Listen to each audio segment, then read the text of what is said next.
Hello and welcome. Yes, we are Geeks assembled, and we have assembled here today to talk about a little programme. You might not have heard of it, but it's called Doctor Who. Yes, and we do have some Whovians here, I think, today. But the episode we are going to talk about is considered one of the best, if not the best, according to the DVD case. And it's Genesis of the Daleks, with the Fourth Doctor, Harry, and Sarah Jane. So let's see what Connor has to say about Genesis of the Daleks. Go ahead, Connor. Yeah, as you said, Alan, it's definitely regarded as one of the best of all time. As it says on the DVD cover, that it was voted #1 in a previous Doctor Who magazine edition. Since it's been overtaken by Day of the Doctor in a 2013 magazine. But yeah, which is a big thumbs down because I do rate Genesis a lot higher. But yeah, great story. So dark, so gritty. It's got to be one of the grittiest pieces of TV I've ever seen. Amazing cast, amazingly well written. It came at a time when I think Doctor Who was really finding its feet. Like every step it took was golden with Philip Hinchcliffe, sorry, and Robert Holmes as writer. They picked a great sort of 5 cast members I can think of to play various roles. Obviously, Tom Baker as the Doctor, Elizabeth Sladen as Sarah Jane, Ian Marter as Harry. Peter Miles was absolutely brilliant as Nyder. I thought he's one of the greatest sort of henchmen, I'd say, in the Doctor Who universe. She's one of my all-time favourite villains in human form, anyway. And obviously, Michael Wisher as the original Davros.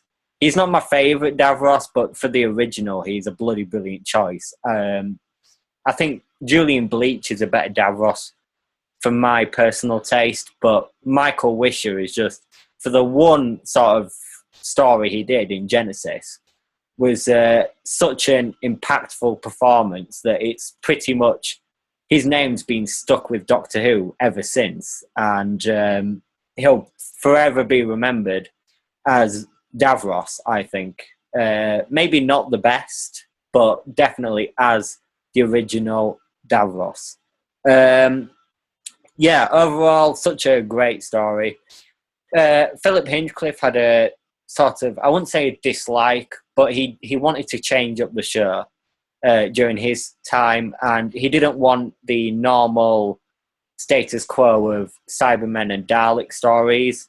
But I think to say that, to make a Dalek story and make it this good, despite not necessarily being on board with the idea of having a Dalek story in any of his seasons, was a really bold choice. And to have, I'd say the combination of Terry Nation and Robert Holmes writing it, it's just an absolutely formidable behind-the-scenes team to produce such a story of this magnitude in the Doctor Who universe. 6 parts.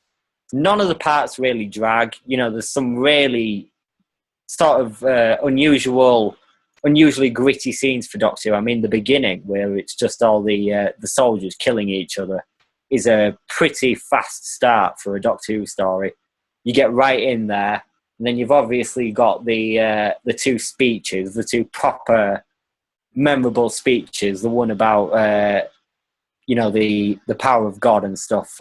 If I had that power, Then you have the one of the Magician's Apprentice and the Witch's Familiar from the Peter Capaldi series.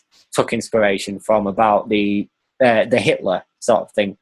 Like, would you go back in time and kill that child? 2 of the greatest moments of Doctor Who in one story has got to count for something. I think overall I'll give this story a 10 out of 10. A 10. Thank you, Connor. Now let's jump on over to Kevin. What does Kevin think about this story?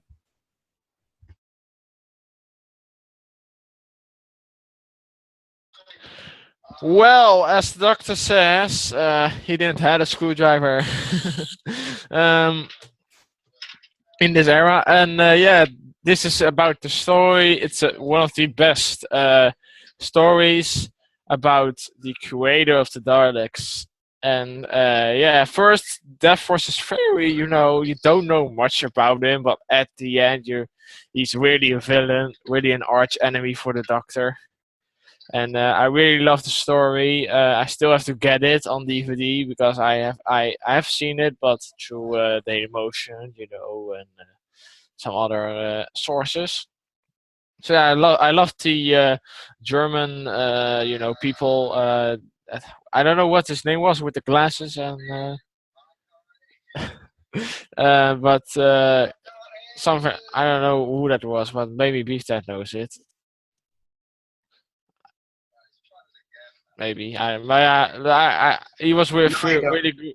Nigan, of course, and Sarah Jane Smith, and the greatest speech of the whole era, probably of Tom Baker, or maybe even more because I haven't seen all the episodes. It's like if you knew a child would be a ruthless dictator, would you then kill that child? And of course, that comes later, back in this era of the 12th Doctor with Death Force. So yeah, that was very cool. So I'm going to give this a story 10 out of 10. Another 10. Thank you, Kevin. Let's go over to Beef Dad. Go ahead, Beef Dad. Well, Connor's already told you about the writers and the directors, but the actors in this were absolutely superb. There was not one single weak link in the whole thing.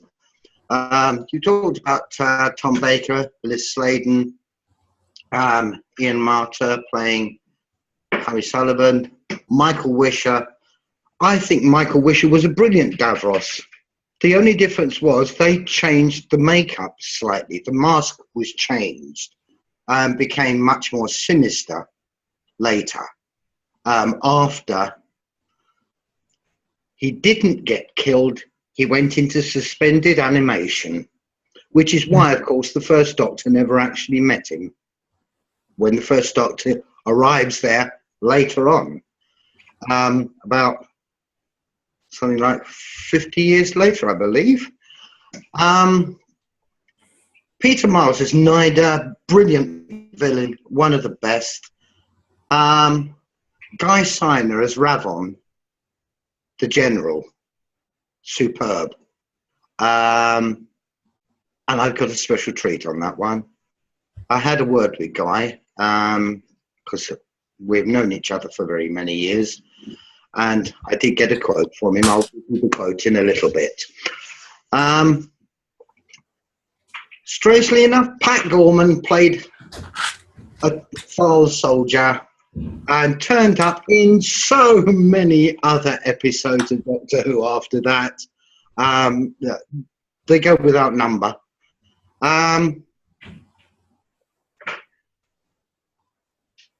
Who else did we have? Oh, yes, you had Hilary Minster playing a Thal soldier. Hilary Minster went on to eventually become massive as a German general in Hello, Hello. Yeah. Roy Skelton, doing the voices of the Daleks, was absolutely superb. It was just absolutely brilliant. And what was his name?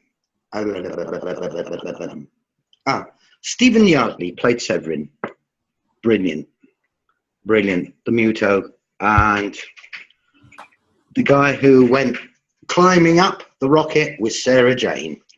And he was absolutely superb. He held everything together on Sarah Jane's separate story that was going on at the same time as the Doctor. And as I've always said in any Doctor Who, thank God for ventilation ducts. Although this time they were actually heard moving through them. But yeah, the quote from Guy. Oops, hang on, I've got to pick it up for you. And come along,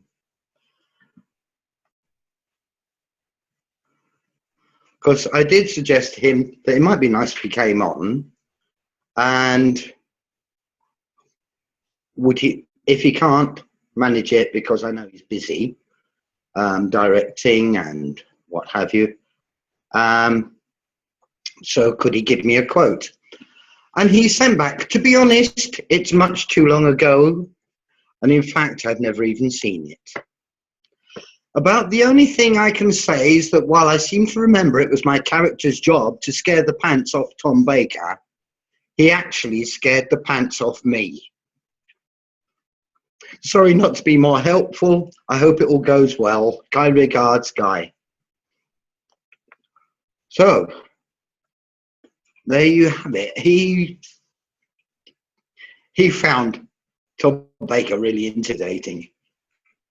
And I can imagine. He was quite a young actor at the time. And to be trying to scare the pants off of someone like Tom Baker when you're a young actor must have been pretty scary. But yeah, the cast were just absolutely amazing. And for me, it's got to be a 10 out of 10. Thank you, Beef Dad. Another 10. Let's go back to Alex. Yes, let's go back to Alex.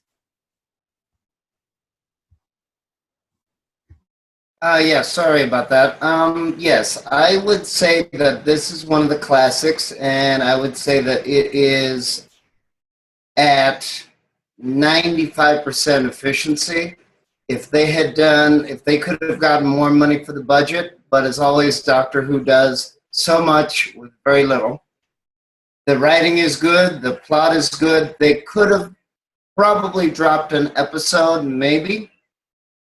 That being said, I've shown this to people that are not fans of Doctor Who, that do not watch British television, and they love it. So that's even a better recommendation than the fans.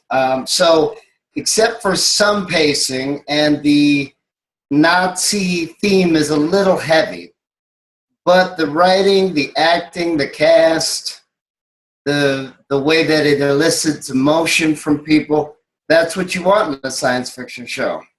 So I would have to give this a 9, just because I feel that they could have done a tighter job on editing. But it is a great story. It is one of the classics, and they should actually show it more.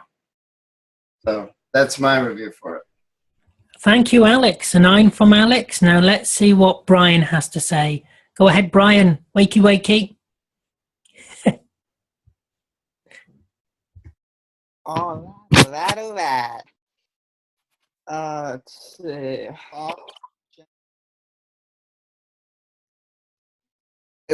Dark, scary, and just absolute best. I love Sarah Jane in it. She was good. Harry, so.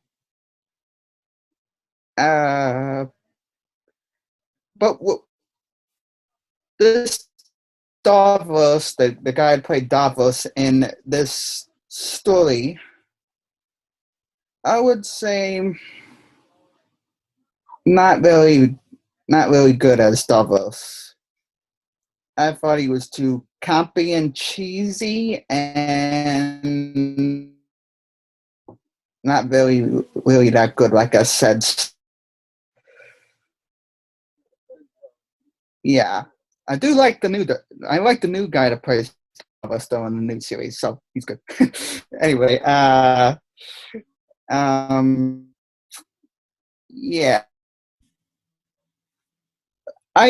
I also didn't understand why the TARDIS was and Harry going on the planet without the TARDIS. I mean, I know why, because time would sent them there, but I just would rather have them have the TARDIS there. So, yeah, so this story is absolutely one of my best. I think it's like one of the best stories within Tom Baker back then, it was my first story that I ever saw of Classic Coup, so which would made it even more fun. So I would give this story a 10 out of 10. Back to you, Aled. Thank you, Brian. A 10 out of 10. And are you feeling all right, Connor? You're all right, yeah? That's good. We like to make sure our members are all right on these podcasts. You know, we're looking after our members on here. Now, let's go over to Lee. Go ahead, Lee. And Lee's a very big Dalek fan, as you'll find out. Don't talk rubbish, Khalid.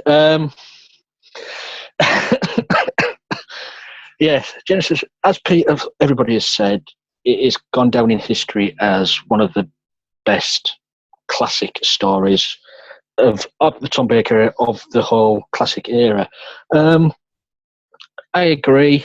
Michael Wisher, a brilliant performance as the original Davros. It's a shame he couldn't return for Destiny, but workload and that, like he couldn't do it.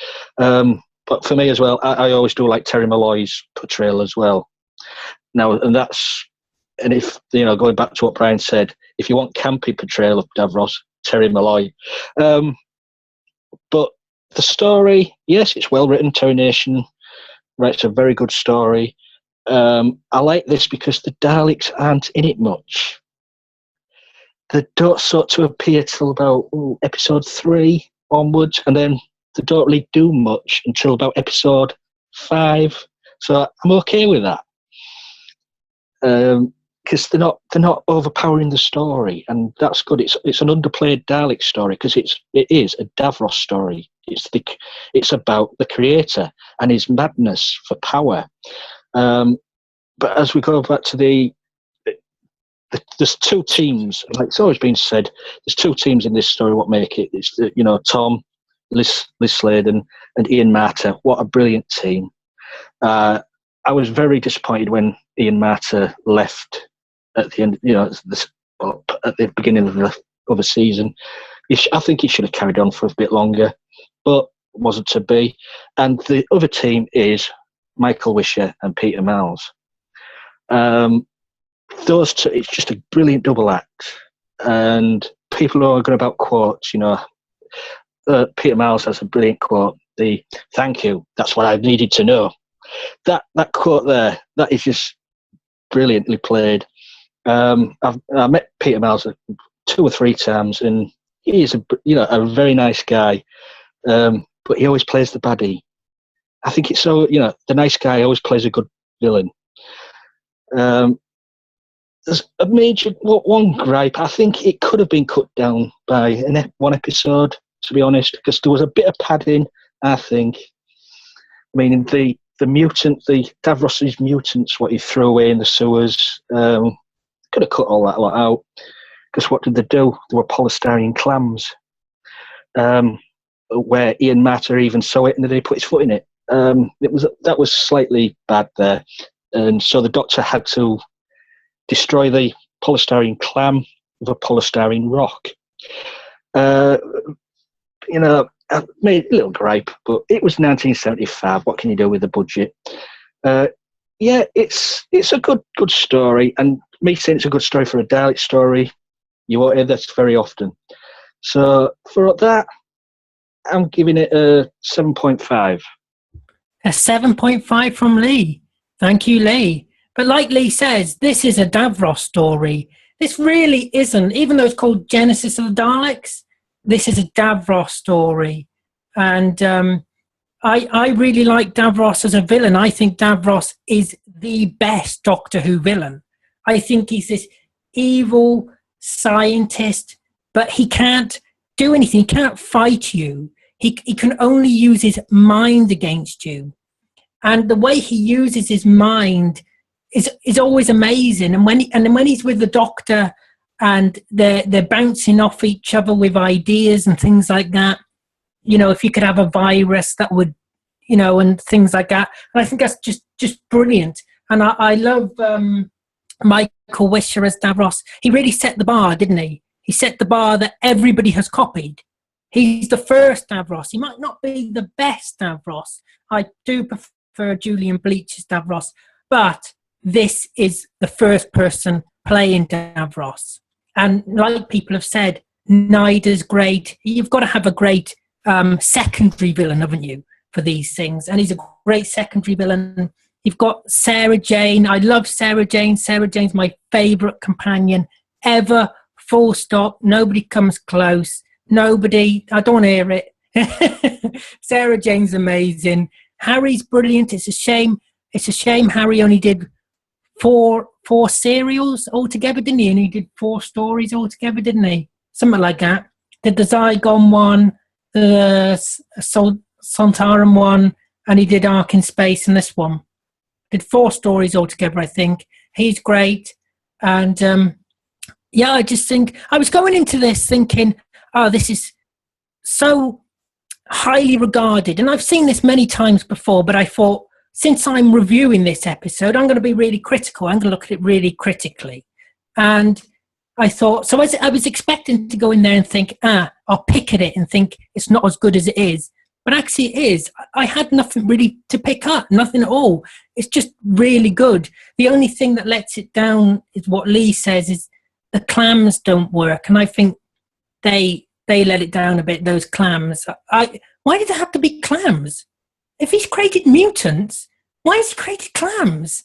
Has nobody thought of that? I mean, they can't move. I mean, yeah, let's leave it there. I'm not even going to. Why create clams? But this, for me, this is a 10. It has to be a 10. It really does. It's brilliant. I love this story. It introduced Davros. I love Davros. And Sarah Jane doesn't meet Davros again until Journey's End, does she? She doesn't meet Davros. That's the next time she meets Davros. And it's just amazing. Yeah. So I'm going to open the floor to whoever wants to speak. Speaking of Sarah Jane, probably one of the classic quotes of all time was when they were down underneath in amongst the clams, and she jumping around over them and turned to the doctor and said, I'm never going to touch oysters again. Yeah. Now it's just the magic, as you say, with the two sets. And you have basically the goodies, which is Sarah Jane, Doctor, and Harry, and what I've always considered the alliance of evil. And I love the moment when Nida gets what's coming to him once the Daleks decide that they are not going to be told what to do anymore by anybody, that they are going to run things. And even go so far as attempting to kill their creator, who doesn't actually die. Apparently he goes into some form of suspended animation until some time later. But what you've got to remember is, as far as the later Davroses are concerned, they were given much better makeup, masks. It was the one that they did for him was very, very rigid. He had that very little facial movement. Later on, it was more flexible. It was made of latex, which is much more flexible than the one that Michael Wisher had to wear. So, of course, yes, they get more facial movement in the later ones. If they'd had that sort of technology for the makeup when Michael Wisher did it, we'd all be saying what a brilliant job Michael Wisher did. And Michael Wisher did basically the whole performance with a completely set face, and he had to do it with his voice. And to get that amount of evil and threat just into your voice was an incredible performance. Absolutely incredible performance from him. One person I haven't mentioned, one of the Thal politicians was Michael Lynch, who went on to do lots of films. He became very famous. He went on. He did a lot of television, but he also did a lot of films, big films. You had the Thals and the Mute, and the thing that I found quite magical was that in that short space of time between this and the Doctor, number 1, arriving there, they had mutated into an extremely good-looking race. And I wonder how they managed to do that. But yeah, it was absolutely extraordinary. There's just 2 things I want to say. I just want to say... Only 2? Yeah, only 2. One of them is, thank you, Alid, for the best cast quote I've heard for quite a while. And that is, I'm going to get a T-shirt printed up about this. The clams don't work. I could just say that now. The clams don't work! Exclamation marks. And the second one is Michael Wisher. It's gone down in history and reports about it. When he was rehearsing in the rehearsal rooms with Tom Baker and all like that, he used to rehearse with a paper bag over his head. I think it's so he could use his voice more. But it shows you what type of actor he was with a brown paper bag on his head. But really, Davros could have been... Sorry, Lee, were you going to say something else? I'm just saying that's one piece of useless information that you'll never forget. But Davros could have been really ruined in a way, could have ruined this episode if he was played by the wrong person. Because you've got to have the voice. It's all about the voice. And he's got to be able to scream. The actor has got to be able to scream. And Michael Wisher just did it fantastic. It was the right choice. It was the right time. Things just fell into place for that story, to be honest. And the character of Davros has never looked back. And to be honest, I don't think he's ever had a bad story. But was Davros, does anybody know, was Davros actually meant to be a one-off character originally? Did they plan him to just do this one serial and then thought, but because he's such a success after this? I would say most probably it was planned as one-off. Yeah. I would say they must kill him off at the end, but as you well know, they all brought him back in Destiny. Well, he came back for every classic Dalek story, didn't he? After this one, yeah. It's been in every single one since then. Yeah, they had to find a way of bringing him back, and which is why, as I say, they stated that when Davros was attacked, he hit a button on his console. Yeah. Which sent him into suspended animation. Well, that's a very handy button, actually. That's a very handy button to have at hand. Yeah. His chair is his life support system. Yeah. Yeah. So it was a very good way of being able to bring him back. But the original intention was that he was just one-off for this and got killed at the end. Yeah. But because he had the chair life support system, they said, right, okay, well, he hit a button. I kept on thinking during this, why doesn't he open his eyes? Oh, he can't. He hasn't got eyes. There. He has got eyes. Oh, yeah, that's in the new series. He has got. That's in the new ones. But originally, he still the same series. Through the third eye, which was electronic. If you look at it, there are 2 cables running to the halo. He's still got that in the new series. He still opened his eyes. Yeah. But he can, I don't know, but he's an extremely clever scientist. He's obviously done something. Or maybe just he can't use them that often because of what happened to him. Maybe he forgot he had them. I do have to mention actually that no one has brought up is how much of a bearing this story has on Who in general, because it's supposed to be the start of the last great Time War, which, as everyone knows, pretty much dominated the entire new series run with Christopher Eccleston, David Tennant, Matt Smith, and Peter Capaldi.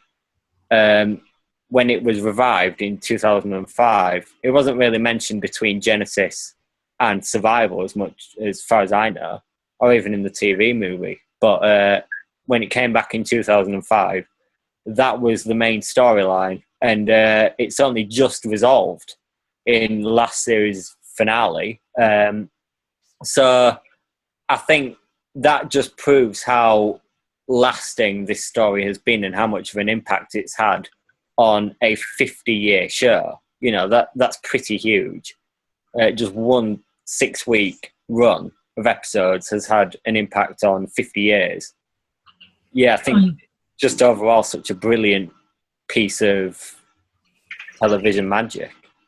Yeah, this episode has had such an impact on Doctor Who. And I think it's a good place to start if you've never seen Doctor Who. I think it's a good episode to get started off with, actually. Yes. Yeah, I would say so, yeah. Yeah, because it's a very strong episode, and it tells you all you need to know about Doctor Who in a way, apart from the TARDIS. The time was a fair bit later, because don't forget, the first Doctor visits the planet after this has all happened. We don't know exactly how many years later. But isn't the Time War meant to be no time at all? It's like happening everywhere at once or something. No, the Time War actually happens at a specific time. But the thing is, the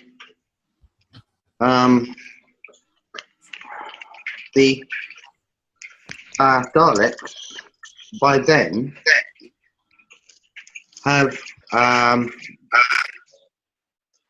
got time. There's something happening. Yeah, Connor's just echoing a little bit. Echo. Yeah, the Daleks also develop time travel. Oh, I didn't know that. Yeah, so it's until once the Daleks have developed time travel, which they do for the chase, then you've got the point of the Time War arriving. But the chase is some considerable way in to the first Doctor's run. But then, because it's all sort of timey-wimey, to use a phrase, it's very difficult to be exact on it. And I don't think we'll ever get an exact answer on it. But the thing is, you have to allow Davros time to develop time travel. Yeah. And that takes him a while,